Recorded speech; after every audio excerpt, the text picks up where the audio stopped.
Good morning, welcome to the first edition of Toowoomba 4350 TV. I'm Daryl Nicholson, welcome along, and today, Greg Johnson, welcome back. G'day Daryl. Now you would have saw Greg's interview, we replayed that was on our Forbes forum, but this is a new format for us now.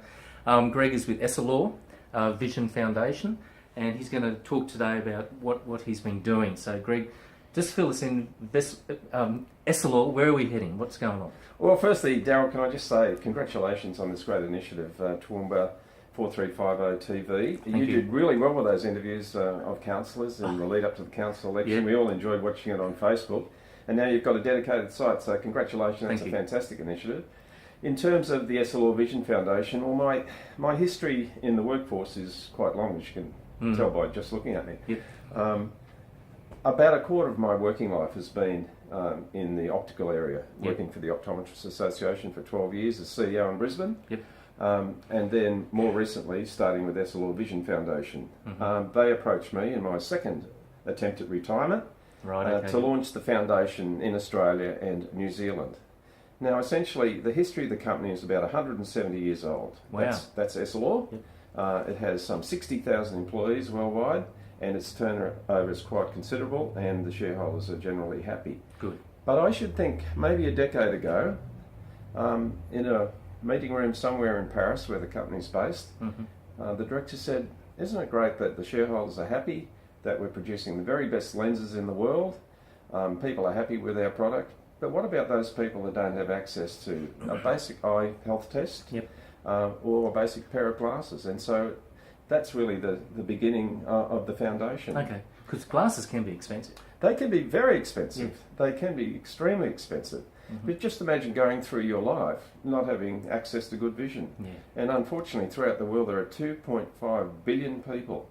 That's about a third of the entire planet's population that have uncorrected vision, which could be corrected with a simple pair of glasses. Unreal. So it's been operating very actively in the United States, in Southeast Asia, India and China for about 10 years now.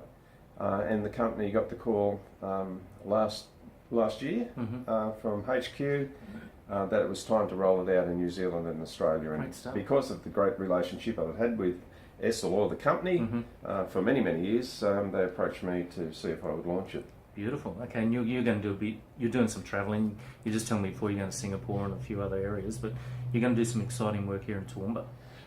Yeah, and that's that is exciting, and the histories are somewhat accidental, I suppose. I thought to myself when I got the call to head up the foundation, I'm now the CEO of the Essilor Vision Foundation, that I should concentrate on my local community where I was well known and talk to groups that didn't have access to a basic eye health check to see if I could get them involved. So I started with my good friend David Barton. He's at Mercy Community Services.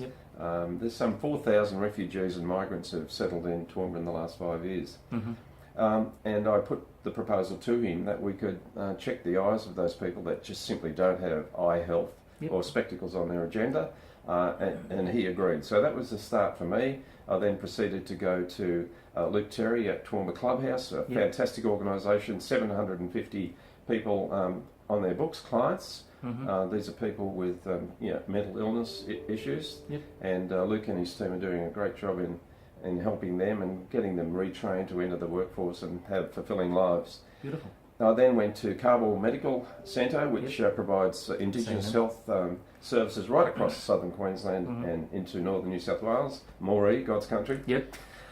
And the man from Moree, the missing bits in the puzzle for me was schools. So it took a little while to find schools that would be interested, because the school delivery system's quite different in that we take a mob of optometry students into the school, some optometrists, we do tests for anything up to 200 kids. Right, okay. Yeah, and this has happened in New Zealand on 3 occasions now, been very successful. Good. So I found some friends who knew the principal of Holy Name School, Kath. I approached her and she was sold on the concept of us going there, testing all the children and providing them with glasses if they needed. And then secondly I went to Harlexton State School, which is a lovely little school in the north, and I got exactly the same response there from Maxine. So We're starting off the program on the 11th of April. Okay. With the Toowoomba Clubhouse and also Mercy Community Services, and then we'll be doing those two schools in May. And Daryl, I can tell you that it will then go viral right across the nation because it's a fantastic service. Look, I think it's great, and what an initiative to help people out with their vision. Because I've just telling you, I was having problems with vision, and I've realised I had to get glasses for my reading. And it's a great opportunity for these people to get tested in their own environment and come up with a solution for their eyesight. Exactly, and as I said, there are 2.5 billion people in the world that simply do not have good vision because they don't have access to a simple eye test or a pair of spectacles. Yeah. And that's why the SLO Vision Foundation is committed to helping those people in every country across the globe. Pretty exciting, and the launch is going to be happening here in Toowoomba. Yeah, and that's an accident of geography, really. The fact that I'm based here gave me an opportunity to get out and talk to agencies and schools where they would know that I was a credible individual. Great. And so it's great for Toowoomba because this is a launch pad for the whole program. Pardon me, throughout Australia. Okay. So in April and May, I'll be visiting the Northern Territory in Victoria, where I'll be talking to the ministers for education and Indigenous affairs. By then, they would have already witnessed what we've done here in Toowoomba. Beautiful. And I do expect to roll out quite easily across the nation. The challenge for me, Daryl, is going to be getting that voluntary workforce to help me. So there are a number of optometry schools throughout Australia, chiefly in the big states. And I'll need to get the permission, the approval, the goodwill of the head of school of each one of those universities to lend me some students to help in the vision screening process. And in the school situation, the way that it works is that the students will be undertaking a series of basic tests, and then at the end of that production line, if I can put it that way, there'll be an optometrist or two who will review the tests and say to the child, or through the parents, you probably need to go and see an optometrist to have a full eye examination, which thankfully in Australia can do that because we have Medicare. And the optometrists that I've been dealing with have said to me that they're happy to bulk bill. So good. That'll be bulk bill. There's no cost for the examination. There's no cost for the screening that precedes that. And if the child or the adult requires glasses, we'll provide that for free. Mate, outstanding work. And again, watch this space. Watch Channel 7 News and all the programs. It's going to happen in Toowoomba. And as Greg said, it'll go viral. Look, I want to thank you for your time today, Greg. I know you're very busy and you got to get on that jet plane and head over somewhere. Yeah, to Harlexton actually. I don't know if I've got jet, but thanks again, Daryl. It is exciting. It's great that big companies, such as SLO, have shown that they have an incredible soul to do something like this. And I know a lot of corporations around the world are doing wonderful things, but this really will make a difference because people simply don't have eye health checks on their agenda. No.